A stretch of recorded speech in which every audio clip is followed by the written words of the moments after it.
noches, comunidad.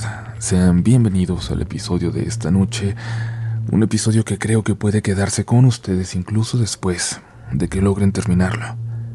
No importa si no creen en las brujas, como se darán cuenta a continuación, la historia de hoy va más allá de esas creencias. No importa si las ven como personas o como entes, hoy hay algo para ustedes. Les advierto que la siguiente historia no es apta para niños ni para personas sensibles. Puede resultar muy impactante y muy desagradable por muchos detalles que van más allá de lo paranormal. Así que por favor prepárense, apaguen la luz, vayan por un café y déjense llevar. Nos vemos al otro lado. Mi nombre es Uriel Reyes y tú ya estás entrando en el mundo de relatos de la noche.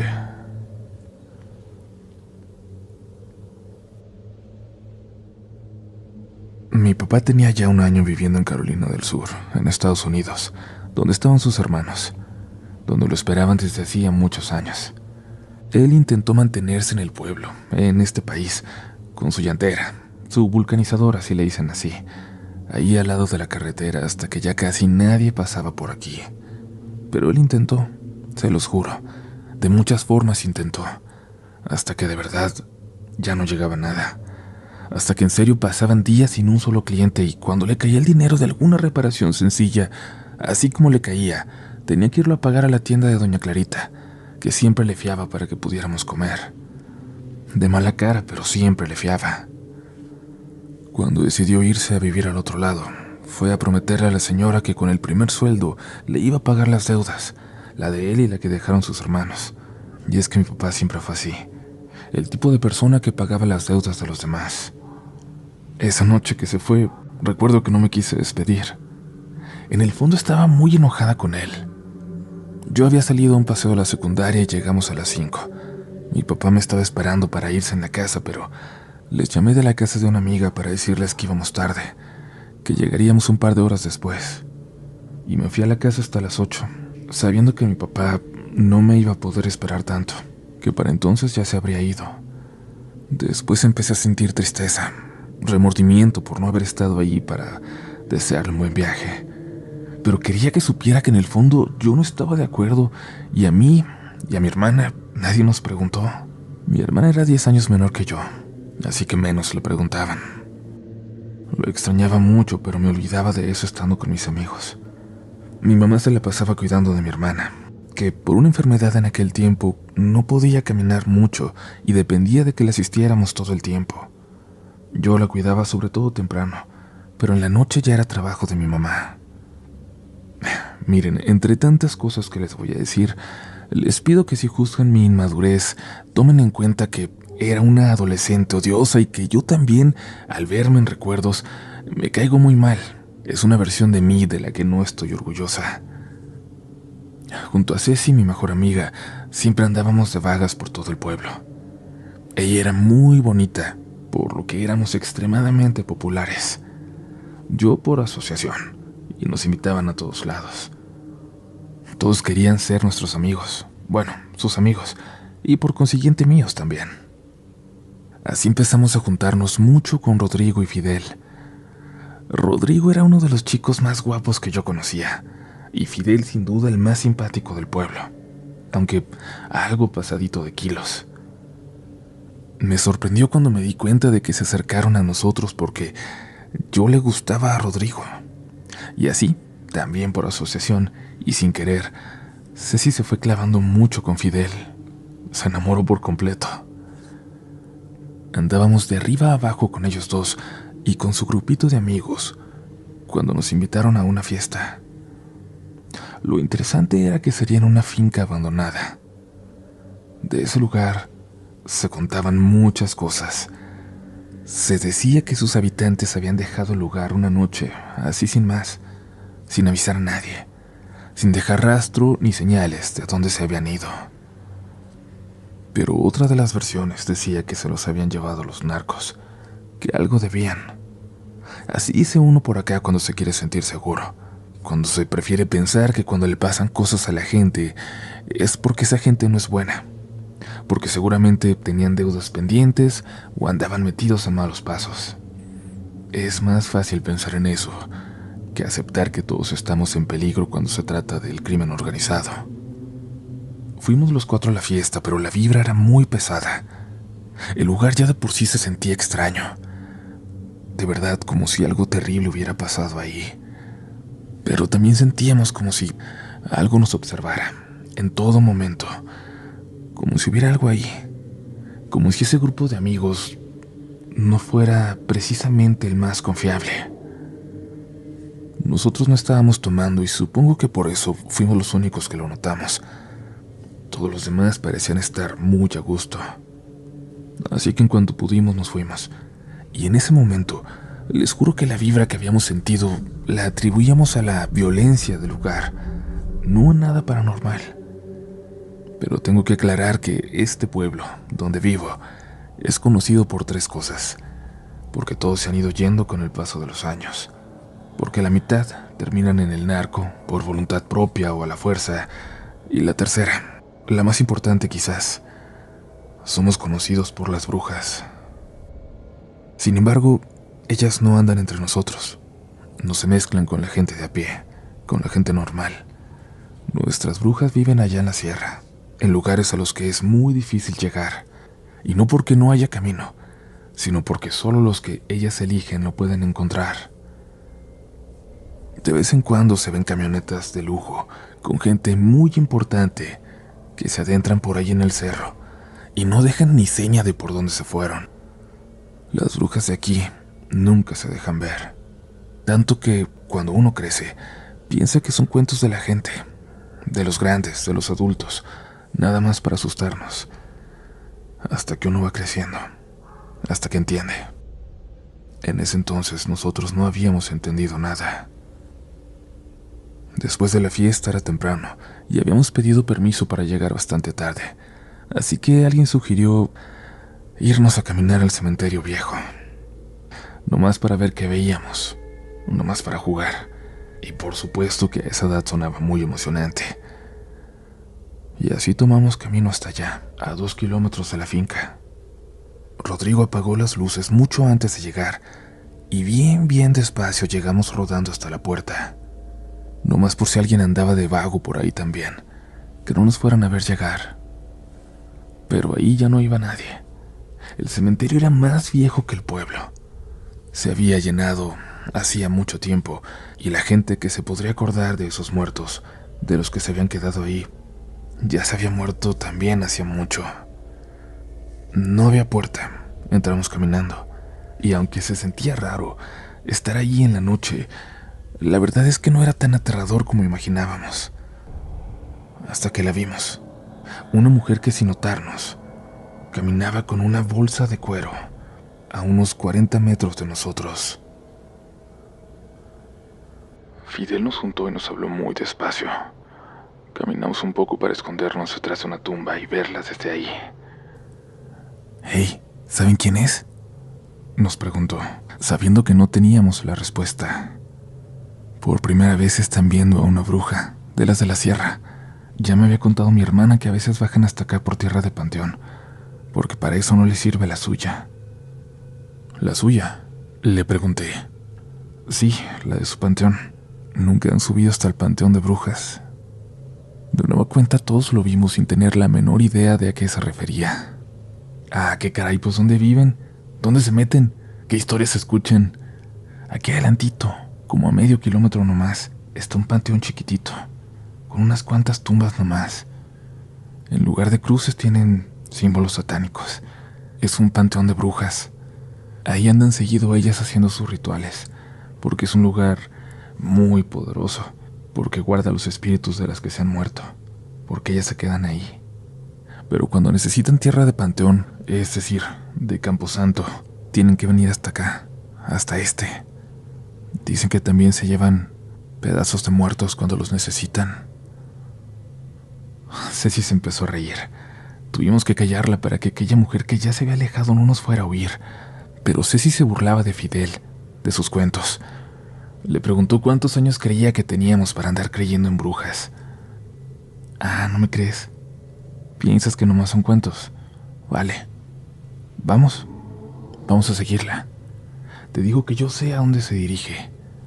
Vamos, Ceci, y que ellos dos se queden en el carro de Rodrigo, que lo tengan andando, porque te juro que vamos a regresar corriendo.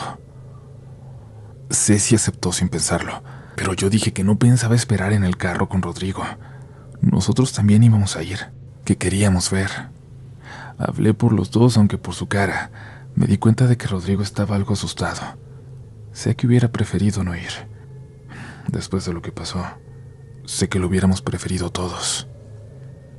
Así que despacio, sin hacer nada de ruido, salimos de aquel panteón para empezar a caminar entre los árboles. No había sendero, y por momentos parecía que los matorrales, que los arbustos, se juntaban haciendo una valla para que nosotros no pasáramos, pero logramos hacerlo.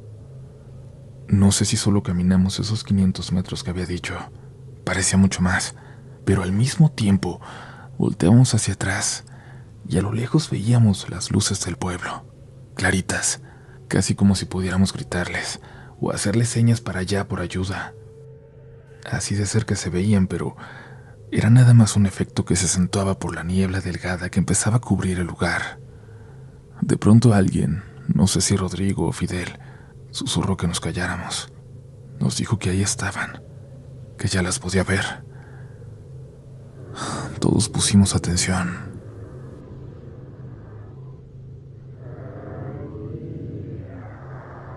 Yo las pude escuchar antes de verlas.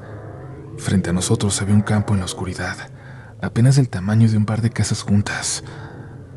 Luego noté figuras de madera que sobresalían, marcando tumbas, y luego las pudimos ver. Siluetas de negro que se escondían perfectamente en la oscuridad, como camuflajeándose, sin una fogata, sin una luz, sin una vela, sin una sola luz en esa oscuridad que se comía la noche.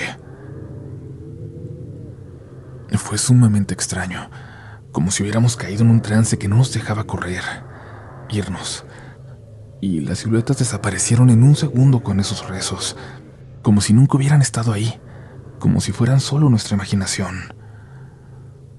Bajamos deprisa, casi convenciéndonos de que en efecto no había nadie en el lugar, pero aún así con mucho miedo, y reclamando a Fidel por habernos llevado hasta allá. Y él se defendía diciéndonos que eso nos pasaba por no creerle. Cuando nos subimos al carro nos dimos cuenta de algo. Estábamos llenos de tierra, como si se nos fuera subiendo de los zapatos a las piernas. Una tierra amarillenta que tenía un olor asqueroso. Regresamos a casa todos sin ánimos de hacer nada más, pero sobre todo yo, que me sentía muy cansada de repente. Me sentía mal y les pedía que me dejaran a mí primero, aunque la casa de Ceci estaba más cerca. Empecé a sentirme terrible, con muchas ganas de vomitar. Llegué a mi casa y mi mamá estaba dormida con mi hermanita encima en la sala. Por un momento me asusté con la montaña de telas que usaba mi mamá para sus trabajos de costura. Un montón de telas negras que a veces, cuando juntaba demasiadas en la silla junto a la ventana, formaban muy clarita la silueta de una persona. Me chocaba verlas así. Me daba mucho miedo cuando las veía de repente. Nunca me logré acostumbrar. Esta vez no pude despertar a mi mamá, ni llevar a mi hermana a dormir como siempre hacía. No, me sentía terrible. Fui a acostarme a mi cuarto y antes de siquiera poder desvestirme, caí en la cama con una sensación de que mi cabeza me pesaba, de que no la podía levantar. Cuando intentaba hacerlo todo me daba vueltas. Con el tiempo, ahora siendo una adulta, puedo decirles que sentía como si estuviera muy borracha, pero sin perder el conocimiento. Solo la sensación, pero mi cabeza seguía funcionando bien. Los rezos que escuchamos en el panteón de brujas seguían en mi cabeza, como si algo los gritara desde dentro de mí. Me sentía muy mal. De pronto me dieron muchas ganas de vomitar y como pude me aventé de la cama para no hacerlo en ella, y vomité, en el piso. Lo sentí desde el estómago, mucho. Pero luego sentí algo en la garganta. Tenía algo atorado allí, algo moviéndose dentro. Tenía una sensación asquerosa de tener cabello en mi garganta y volví a vomitar. Y en efecto, fue una bola de cabello negro con pedazos como de tierra. No sé cómo explicar lo que sentí en ese momento, pero algo me hizo pensar que eso era pelo de muerto. Al escribir esto, siento algo en la garganta de nuevo. Limpié por la madrugada cuando desperté en el piso. Sentía aquellos rezos retumbando en mi cabeza y lo único que pensaba era en que tenía que volver, que tenía que ir al cementerio, que tenía que llevar allá ese pedazo de cabello asqueroso que había salido de mí. No pude dejar de pensar en eso durante toda la noche, hasta que amaneció y decidí hacerlo. Mi mamá me avisó temprano que se iría a entregar pedidos y que me iba a dejar a mi hermana, que lo cuidara. Y yo inmediatamente le puse la chamarra, un impermeable, y le hablé a Rodrigo para que pasara por nosotras y me llevara de nuevo al panteón. No tenía ninguna razón para explicarle que tenía que hacerlo, pero él también se sentía mal. Por alguna razón no le pareció increíble ni loco que le pidiera eso. En 15 minutos estaba fuera de mi casa. Estaba empezando a llover. Cuando llegamos a la entrada del cementerio viejo, ya casi pasaba la lluvia. Le dije a mi hermana que nos esperara en el carro, que no tardaríamos, y Rodrigo y yo empezamos a caminar hacia adentro de aquel lugar. Cuando lo atravesamos y nos íbamos a adentrar en el cerro, entre los arbustos, Rodrigo me dijo que no quería llegar hasta el Panteón de Brujas. Además, me pareció mejor que él se quedara a la mitad, desde donde pudiera escuchar si en el carro pasaba algo, si mi hermana necesitaba ayuda. Así que le dije que estaba bien y yo seguí subiendo. No sabía qué iba a encontrar. Esperaba lo peor y aún así, nada me pudo preparar para lo que vi al llegar a ese lugar de la noche anterior, donde habían estado paradas esas figuras. Antes de continuar con la historia, comunidad, te recuerdo seguirnos en nuestras redes sociales, suscribirte a este espacio si no lo has hecho y por supuesto si tienes ganas de leer un libro muy sencillo de leer, muy rápido de leer, un buen libro de cuentos de terror, busca Relatos de la Noche en tu librería favorita. O en internet, también en tu librería de confianza, pero como siempre te voy a dejar un enlace en la descripción de este episodio. Gracias porque ustedes lo han vuelto el libro de terror más vendido este año en Amazon México hasta ahora. Continuamos con esta historia. Quiero ser extremadamente cuidadosa con lo que voy a decir. Al acercarme, esta vez pude sentir cómo se callaban las voces en mi cabeza. Reconocí el lugar. Pude ver las tumbas, unas cuantas nada más, una veintena quizás. Parecían tener décadas, siglos. En lugar de cruces como en el cementerio viejo, había símbolos de madera. Recordé desde donde estaba las figuras que vimos la noche anterior. Al acercarme a las primeras tumbas, al entrar, me di cuenta de algo. Las siluetas parecían haber estado paradas sobre lo que ahora comprobaba. Se trataba de tumbas vacías, removidas por entre el lodo. Lo peor de todo es que dentro pude ver restos de madera, de ataúdes, de ropa. Cuando me asomé a una de ellas para mirar con un poco más de claridad, más de cerca, noté algo entre la ropa llena de lodo, un mechón de cabello que me recordó lo que había vomitado horas antes, lo que llevaba ahí en una bolsa para dejar. Volví a sentir esa sensación en la garganta, pero esta vez no logré vomitar. Sentí que me ahogaba. Se me doblaron las piernas y sentí que alguien me detenía. Era Rodrigo, que había subido a verme. Lo abracé, le agradecí por estar ahí y le pregunté por qué lo había hecho, por qué había subido. Me dijo que había escuchado que yo le hablaba. Estaba agradecida, pero le dije que yo no le había hablado. Y entonces caí en cuenta. Mi hermana estaba sola, en el carro, indefensa y lejos de nosotros. Mientras corríamos de vuelta al coche, sentíamos cómo la lluvia arreciaba de nuevo. El camino se hacía casi imposible y tuvimos que bajar agarrados de los árboles. Mi pecho parecía explotarme. Sentí una necesidad que me carcomía por volver con mi hermana, como si algo me comiera por dentro. Dejé atrás a Rodrigo y corrí resbalándome y levantándome, llenándome de lodo por completo, hasta que por fin vi el carro a lo lejos. Me regresó el alma al cuerpo cuando vi que mi hermana me esperaba tranquila. pero me dijo que acababan de pasar unas personas por el camino, que se asomaron al carro, que le dijeron algo. A ella no le pareció raro, pero a mí sí. Nadie en el pueblo iba hasta allá, a ese camino que solo llegaba al cementerio, que terminaba ahí. Nadie tenía alguna razón para ir hasta esa zona, y menos con ese clima. No había casas cerca, el camino no llegaba a ninguna otra parte. Le dije a mi hermana que eran vecinos seguramente, para que no se preocupara, y en eso llegó Rodrigo y me pidió que me limpiara bien antes de subir al coche. Me di cuenta de que estaba toda llena de ese lodo amarillento, otra vez, pero las voces se callaron. Regresamos a casa con una extraña tranquilidad, de Rodrigo, de mi hermana, mía. Las voces ya no estaban y por varios días parecía que todo había quedado en el recuerdo, que todo había sido un mal trago, una exageración. Fueron varias noches después cuando me despertó un sonido afuera de la casa. Mi mamá no estaba, se había quedado con su madrina para cuidarla como lo hacía cada 2 semanas. Sin mucha desconfianza, porque casi siempre son animales los que hacen ruidos como ese, me asomé por la ventana. Vi una figura negra que se movió rápidamente en la oscuridad, ágil como si fuera un gato, pero del tamaño de una persona arrastrándose. Miré con atención. No había nada.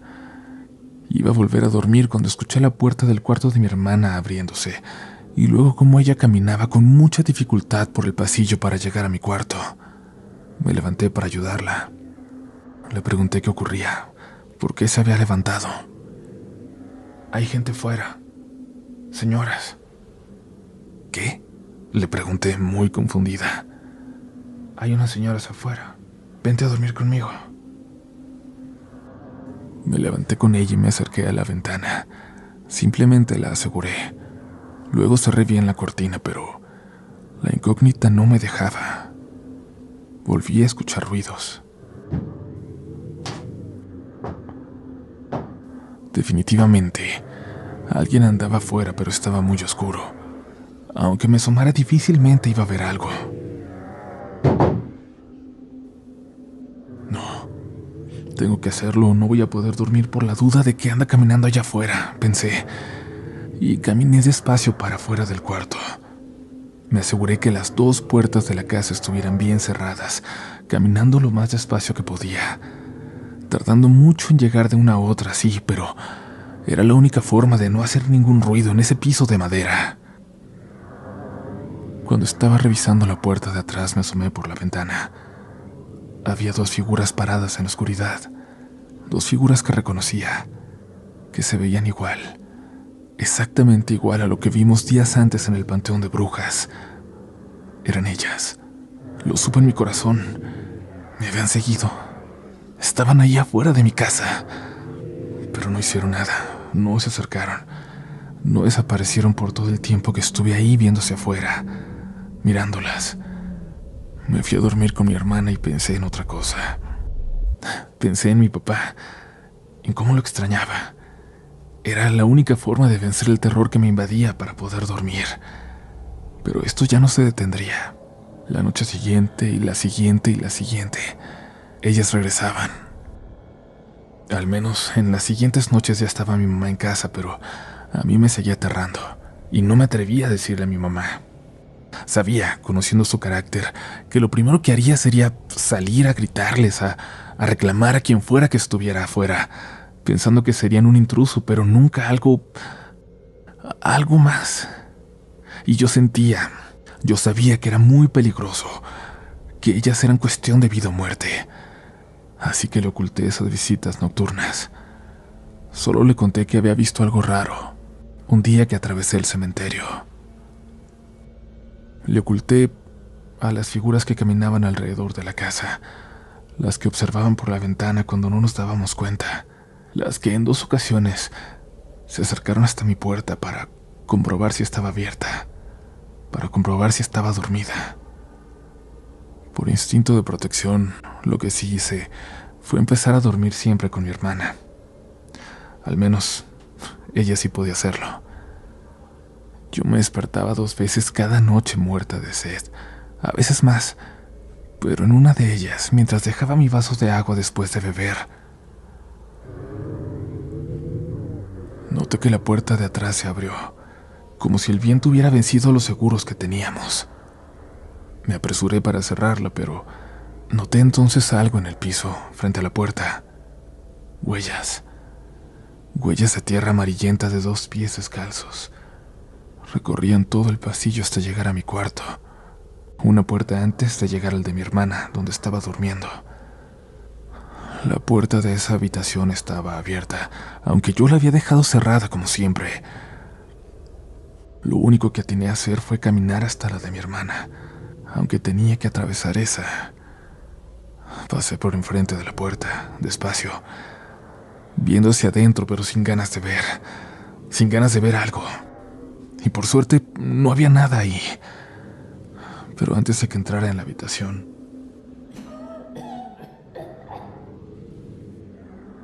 escuché un ruido venir de la sala. Di un par de pasos hacia adelante para ver hacia allá. Vi que había alguien sentado en medio de la oscuridad. Casi se me cae el alma al suelo, pero antes de correr miré con atención. Era el maldito montón de telas de mi mamá, como siempre, formando una silueta. Uf. Respiré tranquila, asustada y hasta sintiéndome un poco mal. Me di la media vuelta para volver al cuarto de mi hermana, pero algo me hizo voltear.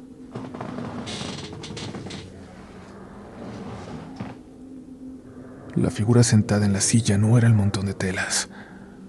Era algo más. Una mujer horrible, sin pelo ni vello en la cara.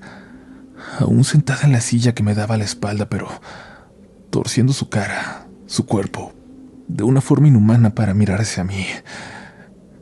Estaba adentro. Ya estaban adentro de mi casa. La pesadilla apenas estaba comenzando.